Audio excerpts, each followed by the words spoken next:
온라인 활동 시즌 3 3주차를 시작합니다. 오늘은 행복 연습의 챕터 4 제2 바이올린의 감미로운 선율과 챕터 7 조용한 봉사자입니다. 주일 예배 설교의 중요 부분을 다시 한번 들으시고 영상 마지막에 나오는 나눔의 내용에 꼭 댓글로 적어주세요. 적어주신 댓글을 가지고 모교조에서 함께 은혜를 나누고 푸짐하게 선물을 나누는 시간을 가지겠습니다. 이제 담임 목사님의 설교를 통해 세 번째 행복 연습 서로 더 낫게 여기며 섬기라의 요약한 내용을 듣도록 하겠습니다. 누가복음에는 두 자매 이야기가 나옵니다. 마르다와 마리아이죠. 자, 그 말씀은 이렇게 시작합니다. 마르다라 이름하는 한 여자가 예수님을 자기 집으로 영접하더라. 이 말씀에서 조금 이상한 부분이 있습니다. 어떤 부분이냐면 자기 집으로. 그 집에는 마르다도 있고 마리아도 있습니다. 다른 가족들도 있을 것입니다. 그러면 그 온 가족이 예수님을 영접하는 것이겠죠. 우리 집으로 영접하더라 라고 하면 되는데 마르다는 그것을 자기 집. 지금 마르다는 함께 예수님을 영접하는 것이 아니라 자기가 다 영접한다 그렇게 생각하고 있는 것입니다. 어찌됐건 마르다는 그때 친절한 마르다였습니다. 매우 친절했습니다. 그러나 마르다는 마음이 분주했습니다. 준비하는 일이 많았기 때문이죠. 많은 일로 염려하고 걱정하며 노심초사하고 있었습니다. 예수님 들어오니까 예수님 어디 앉으셔야 되지? 이쪽으로 오세요. 앉으실 때 또 지금 차는 어떻게 끓여야 될까? 또 차를 내오다 보면 국은 어떻게 됐을까? 밥은 어떻게 됐을까? 노심초사 염려하며 모든 일을 다 주관하고 있다 보니 그 마음에 스트레스가 쌓이기 시작합니다. 여러분 이상하지 않습니까? 예수님과 함께 있으면서 엄청난 스트레스를 받고 있습니다. 우리는 어떠한가요? 반면에 마리아는 예수님을 즐기고 있습니다. 예수님 발치에 앉아 예수님 말씀 들으며 예수님 이야기를 신나게 듣고 있었습니다. 예수님 하신 말씀 그대로 반응하면서 신나게 듣고 있었던 거죠. 마르다가 볼 때 예수님의 시선이 마리아에게만 향하는 것 같습니다. 자, 이런 마음이 마르다에게 들기 시작합니다. 아니 왜 내 열심은 보지 않은 걸까? 이 모든 음식, 이 모든 차 내가 만들었는데 열심히 일한 나는 보지 않고 왜 마리아만 보시는 걸까? 이런 마음이 마르다의 마음에 찾아오기 시작합니다. 결국 마르다가 이렇게 말합니다. 주여 내 동생이 나 혼자 일하게 두는 것을 생각하지 아니하시나이까? 그를 명하사 나를 도와주라 하소서. 여러분 이 말은 지금 마리아를 타박하는 걸까요? 예수님을 타박하는 걸까요? 네, 이 한마디 문장으로 일타쌍으로 타박하고 있습니다. 예수님도 타박하는 겁니다. 마리아도 타박하는 거겠죠. 예수님을 영접했는데 예수님을 야단치고 있어요. 사실 이 마르다의 말은 틀린 말이 아닙니다. 옳은 말입니다. 또한 마르다가 일을 많이 한 것도 문제가 아닙니다. 여러분 일을 많이 한다고 문제되는 것은 결코 아닙니다. 문제는 마르다의 동기이겠죠. 지금 마르다는 예수님을 섬기는 것으로 시작했다가 사실은 자기를 홍보하고 싶은 그런 마음으로 빠져들게 되었습니다. 마르다는 예수님께 식사를 대접한 것이 아니라 자기의 섬김을 보여주는 열망으로 빠져들고 말았습니다. 자기 홍보의 함정이죠. 내가 뭘 했는지 좀 보세요. 내가 뭘 만들었는지 좀 보세요. 제 동생이 모든 일을 저 혼자 하도록 내버려두고 있는데 그냥 보고만 계십니까? 결국 마르다는 지금 예수님조차 쥐고 흔들려고 합니다. 예수님을 영접해서 섬기려고 하다가 예수님을 쥐고 흔들면서 타박하고 있는 거죠. 저를 좀 도와주려고 하십시오. 우리가 그 집에 초청되어 간다면 이 마르다와 시간을 보내고 싶을까요? 아니면 즐겁게 즐기는 마리아와 시간을 보내고 싶을까요? 우리는 누구와 비슷한 삶을 살고 있습니까? 열심히 봉사하다가 불평을 들어놓지는 않은지, 아니면 열심히 가정을 돌보다가 열심히 무엇인가 섬기다가 불평을 들어놓고 있지는 않은지. 우리 자막을 보시면 함께 읽어보겠습니다. 다 함께 시작. 그리스도를 섬기려는 마음에서 비롯된 일이 사람들에게 좋은 인상을 심어주려는 행동으로 바뀔 때 재능 있는 마르다들은 불행한 불평꾼이 된다. 네.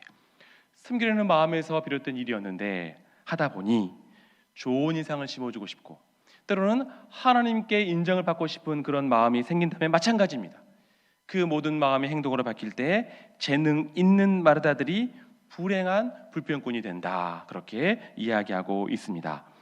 우리의 행복이 다른 사람들의 박수와 인정에 좌우된다면 우리가 그들의 의견에 따라 기분이 맑았다, 흐려졌다 하게 될 것입니다. 여러분, 제가 이 목회자가 성도들이 조금 좋은 얘기 해주시면 기분이 좋아졌다가 조금만 싫은 얘기하면 기분이 나빠지고 어떻게 되겠습니까? 겁나서 얘기를 할 수 있겠습니까? 네, 무슨 말씀을 하시든지 잘 받을 수 있어야 되겠죠. 근데 자꾸만 사람들의 칭찬과 인정하는 말에 왔다 갔다 하면 이거 감당이 안 됩니다. 다른 사람들에게 인정받으면 우쭐할 것이고 인정받지 못하면 불평하겠죠. 문제는 인정받고 싶음입니다. 우리 안에 마르다가 끊임없이 불평을 만들어냅니다. 사역이 헛된 야망이 될 때를 조심하십시오. 우리를 알지 못하며 진정으로 격려하지 않으면서 그저 칭찬하는 헛된 칭찬에 물들지 마십시오. 헛된 칭찬은 그저 독일 뿐입니다. 아무 일이든지 다툼이나 허용으로 하지 말라. 고린도전서 3장의 말씀에 이와 같은 말씀이 있습니다. 그런즉 아볼로는 무엇이며 바울은 무엇이냐? 그들은 주께서 각각 주신 대로 너희로 하여금 믿게 한 사역자들이니라. 나는 심었고 아볼로는 물을 주었으되 오직 하나님께서 자라나게 하셨나니 그런즉 심는 이나 물 주는 이는 아무것도 아니로되 오직 자라게 하시는 이는 하나님뿐이니라. 이 말씀에서 심는 이나 물 주는 이는 아무것도 아니로되 바울이든 아볼로이든 아무것도 아니라 말씀하고 있습니다. 아무리 위대한 사역자라 할지라도 위대한 선교사라 할지라도 바울이라 할지라도 바울과 아볼로 아무것도 아니로돼요. 오직 하나님께서 하셨다 말씀하고 있어요. 아무것도 아니로돼. 이 말씀의 의미는 맥스 루케드를 이렇게 받아들입니다. 나는 하나님의 MVP가 아니다. 또한 당신은 하나님의 VIP가 아니다. 어떤 의미일까요? 여러분, 우리는 이 모든 일 가운데 가장 중요한 선수가 아닙니다. 내가 마치 뛰어난 일을 한 것처럼 우리는 자랑할 수 없습니다. 내가 아니면 안 된다 이런 생각할 수가 없어요. 사실 하나님은 우리를 사랑하시고 우리를 향한 위대한 계획을 갖고 계시며 우리를 들어 쓰시지만 어떤 의미가 있는 말씀이냐면 우리 모두는 그 모든 일에 필수 불가결하지는 않다예요. 여러분, 하나님이 우리를 먼저 사랑하셨습니다.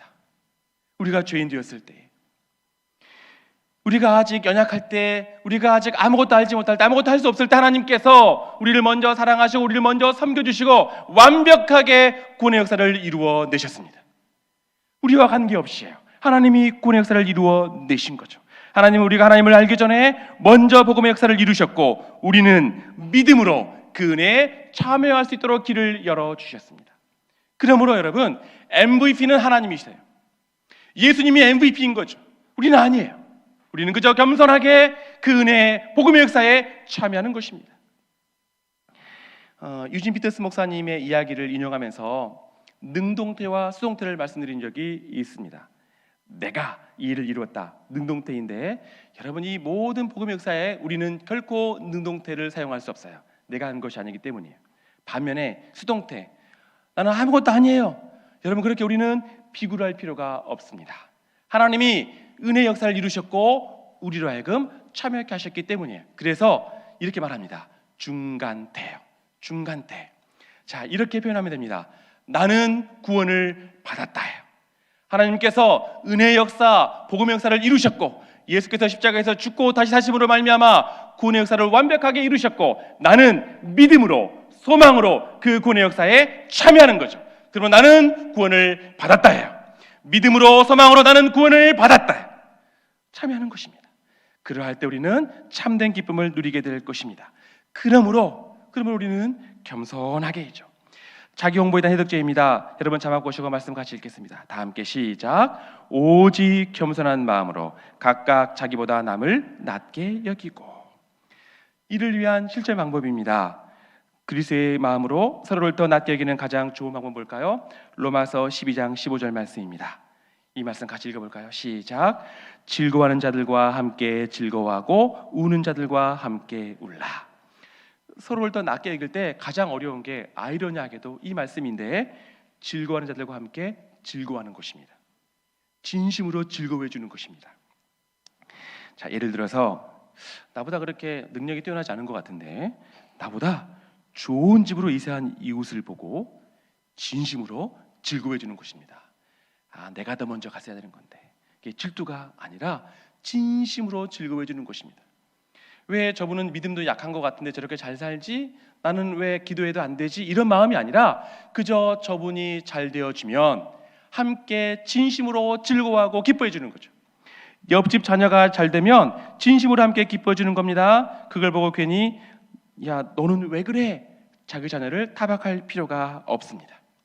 친구에게 일어난 일들, 이웃에게 일어난 일들에 대해서 마음껏 축하해 주는 겁니다. 동료가 승진하면 마음껏 기뻐해 주는 겁니다.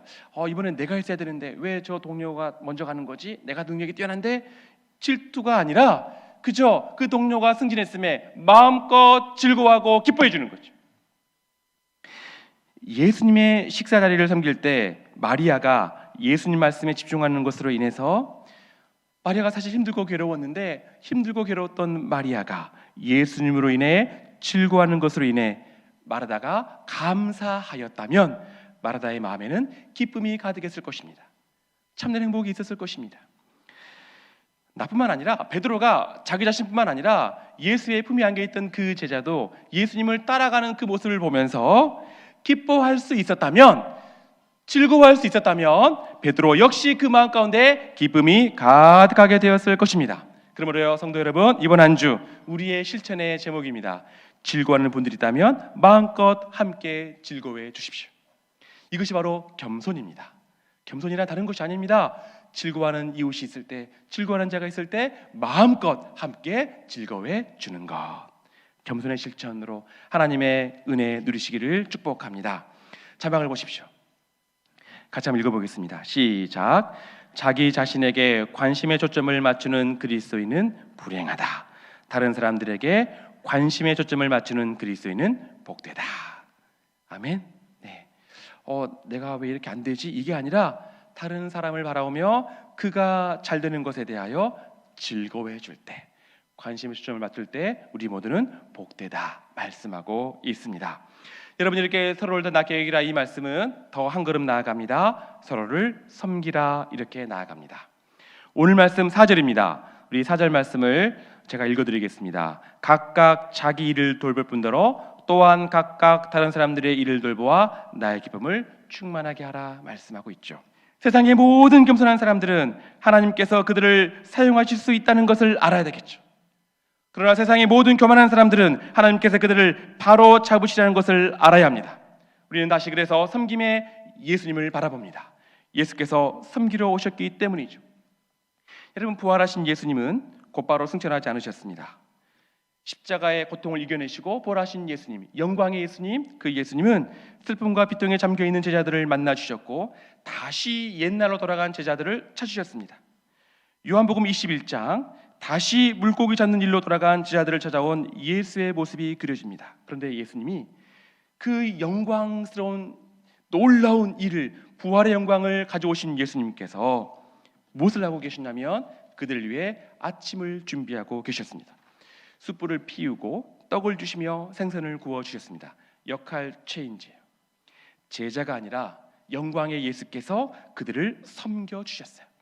사탄 권세를 물리치신 예수님의 마지막 모습이었습니다. 누가복음 12장에는 마지막 때에 대한 예수님 말씀이 있습니다. 이렇게 기록합니다. 주인이 와서 깨어있는 것을 보면 그 종들은 복이 있으리로다. 내가 진실로 너희에게 이르노니 주인이 띠를 띠고 그 종들을 자리에 앉히고 나와 수종들리라. 주인이에요. 주인이 띠를 띠고 수종들리라 말씀하고 있습니다. 자, 여러분, 잔치가 펼쳐지고 있습니다. 예수님은 어디에 계실까? 맥스루키들은 이렇게 말합니다. 예수님 어디에 계시지? 이 잔치 어디에 계시지? 찾는다면 그는 이렇게 말합니다. 바로 예수님은 저 끝에서 커피를 나르고 계실 거야. 예수님 마음을 품는다면 우리의 생각은 완전히 뒤바뀌게 됩니다. 식사 후에 설거지를 하는 것, 이웃이 미쳐보지 못한 쓰레기를 치워주는 것, 회의 때 제 시간에 도착해서 주의 깊게 들어주는 것, 예배 때, 기도회 때 제 시간에 도착하여 준비하는 것, 안내로 섬기는 것, 주차봉사로 섬기는 것, 기도와 격려로 목회자를 지원하고 다른 성도들을 섬기는 것, 보이지 않게 조용하게 예수의 마음으로 자유로이 섬기는 분들을 통하여 이 공동체는 세워지고 누군가는 위로받습니다. 그래서 질문을 바꿨었죠. 누가 나를 도울까가 아니라 오늘은 누구를 도울 수 있을까? 다른 사람을 이롭게 하는 것이 바로 사실은 우리 자신을 이롭게 하는 것이겠죠. 우리 교단 총회 주제가 바뀌었습니다. 이렇게 바뀌었습니다. 교회를 새롭게 세상을 이롭게 해요. 교회를 새롭게 세상을 이롭게. 우리 교단 총회 주제입니다. 여러분, 그렇다고 너무 많이 섬기려고 하지 마십시오. 너무 많이 섬기려고 하지 마세요. 예수님은 언제나 한적한 곳에 가서 기도하기를 즐기셨습니다. 자칫 우리의 섬김이 자기 홍보의 함정에 빠질 수 있습니다. 예수님은 한 가지만이라도 족하니라 말씀하여 주셨어요. 그러므로 언제나 예수님의 사랑에 젖어드는 시간을 확보하십시오. 그리고 마음껏 섬기십시오. 네, 예수님의 사랑에 젖어드는 그 시간, 이렇게 예배드리는 시간, 또 새벽 시간, 수요기도의 시간, 그렇게 우리가 예수의 사랑에 젖어드는 시간이 확보되고 그 시간 가운데 예수님 마음으로 그 충만해지게 될 때에 우리는 예수님 마음으로 다른 사람을 미소 짓게 할 수 있습니다. 그러면 우리에게도 미소가 흘러넘치게 될 것입니다. 이번 주에 그래서 우리는 이렇게 해봅시다. 오늘은 누구를 미소 짓게 할까? 이제 들으신 말씀을 기억하면서 다음에 나올 질문에 답을 댓글로 적어주세요. 맛있는 간식과 케이크를 선물로 드립니다. 1. 겸손으로 이행시를 적어주세요. 2. 즐거워하는 자들과 즐거워하길 원합니다. 함께 나누고 싶은 즐거운 일, 재미있는 일을 적어주세요. 3. 당신은 세상에 생명을 주는 섬김이입니다. 댓글로 섬김의 다짐을 적어주세요. 모두가 행복해지는 행복연습 3주차에도 주님께서 주시는 행복을 누리세요. 더 행복해집니다.